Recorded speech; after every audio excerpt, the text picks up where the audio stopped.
어서 오십시오. 예, 안녕하세요. 반갑습니다. 더리치 에셋 황태현 대표입니다. 제가 매주 우리 시청자분들의 방송을 통해서 만나고 있고요. 또는 오프라인 세미나에서도 만나 뵙고 있습니다.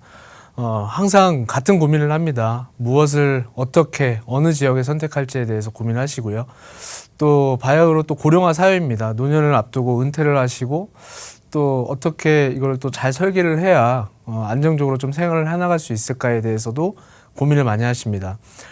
서울 지역 같은 경우에는 최근 한 2, 3년 사이에 집값이 많이 올라서 그 오른 게 기분이 좋을 수도 있습니다. 하지만 그 너무 오르다 보니까 그래도 여유 자금이 좀 생길 것 같은데 이거를 지금 매도해야 되나, 그리고 그거를 정리해서 어떻게 좀 안정적인 어떤 수입처를 좀 찾아볼 수 있지 않을까라는 것도 많이 고민을 하십니다.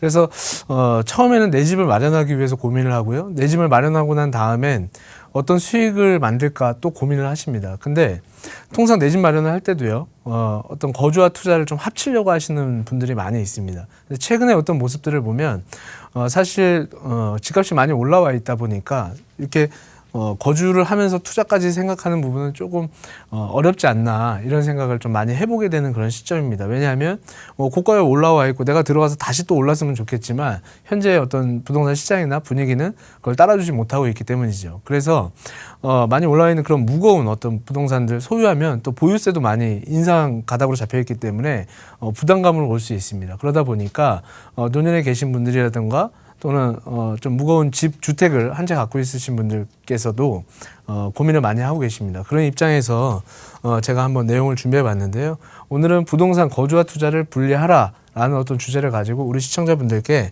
잠시나마 이야기를 좀 해드리고자 합니다. 사실 부동산은 두 가지로 나눠볼 수 있습니다. 내가 살아가는 어떤 목적과 투자의 목적을 가지고 부동산을 바라봅니다. 근데 이 거주와 투자를 합치려고만 하면은요, 어떤 우리 남편분들 직장과의 거리라던가 좀 큰 자녀분들이 있으신 분들 같은 경우에는 학교라던가 또 자녀의 직장과의 또 거리, 또 아내분들의 어떤 동선, 이런 것들 다 이렇게 따져야 되고, 또 반개수부터 시작해서 많은 것들을 선택해야 되다 보니까 사실은 어느 한쪽을 막 욕심 부려가지고 막 가고 싶지만, 사실 사람 마음이라는 게 그렇잖아요. 어느 정도 사는 것도 좋지만 돈도 많이 벌고 싶다, 지금 이렇게 돼 있는데, 이런 것들은 지금 현재 어떤 정책들, 또 보유에 대한 문제라던가 또 주택수가 늘어나는 문제, 그리고 많이 올라와 있는 어떤 그런 가격대들, 이런 것들을 봤을 때는 조금 어떤 불편한 어떤 현실을 지금 가지고 있다. 그렇다면 노후 준비 차원에서도 마찬가지고, 또 어떤 보유세라든가 정책에 대한 부분들도 좀 완화시키기 위해서는 실적으로 편하게 살 수 있는 곳은 정확하게 살아가는 곳을 거주처를 선택하시고, 투자는 좀 분리해서 아예 거주라는 거는 나의 몸이 들어가서 이제 생활을 해야 되니까 그런 부분들, 나의 어떤 삶이 편한 곳을 선택하시고, 투자는 말 그대로 좀 이렇게 여기 좀 뭔가 개발이 될 것 같아, 여기는 좀 가면 어느 정도 이득이 발생할 것 같다, 이런 쪽으로 아예 그냥 몸이 가지 않고 자금만 움직일 수 있는 쪽으로 방향을 잡으셔서 이 두 가지를 좀 분리하는 쪽으로 한번 방향을 잡아보시는 것도 하나의 방법이겠다라는 것을 한번 말씀을 드려보고 싶습니다. 자, 두 가지를 한번 놓고 봤을 때는요, 자, 거주 같은 경우에는 입지와 교통, 상권, 학군, 직장, 방 개수 또는 향까지도 고민을 해야 됩니다. 그리고 가장 중요한 나의 금액대죠. 나의 자본과 자산에 맞춰서 너무 큰 부채와 이런 것들을 쓰지 않고 선택해서 합리적으로 살아가는 게 거주의 어떤 방향성일 것이고요. 투자는 투자 목적에 따라서도 다르고요. 사람마다 얼굴 생김새가 다른 것처럼 투자의 성향도 다 다릅니다. 그리고 부동산에는 상품도 다 다르죠. 토지가 있을 수도 있고, 상가주택, 상가, 오피스텔, 빌라, 단독주택, 다가구주택처럼 다양한 상품들이 존재를 합니다. 그래서 그런 것들에 대한 어떤 또 성향이 다를 수가 있고요. 또 상권이라든가 유도인구를 보면서 수익형 부동산에 접근하시는 투자도 있을 거고요. 또 접근하다 보면 사실 서울 쪽이나 강남권 인근 같은 경우에 수익률이 나오지 않다 보니까 자꾸 멀리 가십니다. 하지만 향후에 멀리 나가게 되면 또 인구가 줄어들게 되고 어떤 지역의 변화들 때문에 이렇게 매도를 쉽게 못하는 골칫덩어리 부동산들을 갖게 되는 경우도 있습니다. 그래서 그런 것들을 잘 따지셔서 투자를 하셔야 되는데, 이거를 합치려고 하면 결론은 내가 살면서 투자다 보니까 주택밖에 선택을 못하는 그런 상황들도 옵니다. 그렇게 되면 노후 준비가 될 수가 없겠죠. 최근에 뭐 한 7억 정도 가던 부동산이 뭐 10억이 됐다 이런 이야기도 흔하게 들어볼 수 있고요. 뭐 한 3억 원 정도의 부동산이 한 5억까지 올라갔더라 이런 이야기도 들어볼 수가 있겠죠. 근데 자, 5억 올라간 것까지는 좋습니다. 하지만 그걸 정리하지 않으면 그건 나한테 실질적으로 현금으로 돌아오지가 않죠. 그래서 어느 정도 시점이 됐을 때는 정리를 하셔서 뭐 5억 원이다 그러면 2억 5천씩 분리하는 그런 작업을 한번 가져보시는 거죠.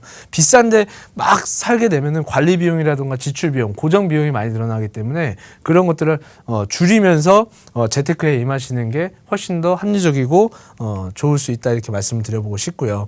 자, 두 가지 투자를 놓고 봤을 때도 두 가지 유형으로 한번 나눠볼 수 있을 것입니다. 차익형 부동산과 수익형 부동산으로 나눠볼 수가 있겠죠. 차익형 같은 경우에는 순간적으로 샀다 팔았다 하는 행위를 하면서 이득분을 남겨야 되다 보니까 재개발이라던가 분양권, 입주권이라던가 또는 재건축 관련된 부분 또 신축이 가능한 뭐 토지라던가 이런 것들 위주로 임차인이 없는 상품이 되겠고 또 한편으로는 수익형 부동산이다 그러면 위쪽부터 아래쪽으로 갈수록 자금들이 이제 위로 갈수록 낮고 밑으로 갈수록 높은데요. 도시형 생활주택이라든가 오피스텔, 다세주택은 다소 자금이 적게 들어가겠지만 상가주택, 다가구주택, 소형 빌딩 이런 것들은 큰 목돈이 들어갑니다. 그러면서 수익성에 대한 계산을 하고요. 차익형에 대한 부분에 있어서는 자산 증식을 목적으로 하기 때문에 정확하게 투자 포인트를 짚고 들어가실 필요가 있습니다. 잘못하면 차익이 날 줄 알고 사람들은 차익과 수익을 플러스해서 동시에 발생하기를 원하지만 사실 쉬운 일은 아니죠. 그렇다면 정확하게 이 부분도 좀 분리를 해서 접근하실 필요가 있다라고 판단이 됩니다. 그리고 사실 차익형 부분은 그렇잖아요. 부동산은 그렇습니다. 발품을 정말 많이 팔아주셔야 돼요. 그리고 지금은 정보가 정말 방대하게 있는 시장이기 때문에 정말 손품도 정말 열심히 팔아야 되는 그런 시점이기 때문에 정말 열심히 뛰어다니시는 분들 그리고 정말 뭐 결혼을 준비하시거나 내 집 마련을 준비하시는 분들은 자산이 좀 부족하기 때문에 지금 만들어서 만약에 뛰어야 된다 그러면은 정말 이쪽을 포커스를 맞춰서 정말 열심히 뛰어다니시면서 하시는 분들이 하시면 좋고요. 또 안정적인 어떤 수익형 부동산들은 노년에 준비를 하시고 또 노후 준비를 하십니다. 그런 입장에서 무리하게 내가 50세, 60세, 70세까지 모아놓던 자산들을 무리해서 이쪽으로 옮겨가게 되면 사실은 실수하면 그 다음엔 정말 지킬 수 있는 방법이 없죠.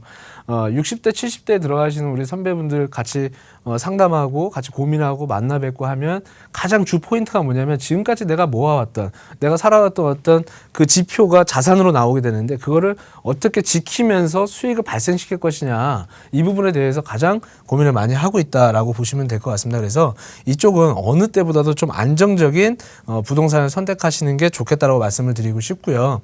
이런 식으로 설계를 잘 분산을 하셔서 나의 모습을 보고 판단하시고 준비하신다면 정말 어떤 준비된 미래를 좀 보장받을 수 있지 않을까 싶습니다. 우리가 흔히 얘기해서 보험을 드는 이유도 아플까봐, 다칠까봐 또는 죽을까봐 어떤 이런 불안 요인들 때문에 준비를 하는 것이거든요. 미래에 대한 준비를 부동산으로 한번 세워보신다면 행복한 노후를 준비할 수 있지 않을까라고 생각을 해봅니다. 그래서 우리 시청자분들께서 어느 때보다도 더 이렇게 신중히 접근하시고 나의 모습을 바라보시면서 선택을 해보시는 어떤 계기가 되셨으면 좋겠다. 이렇게 한번 말씀드려보도록 하겠습니다. 오늘 준비한 내용은 여기까지입니다.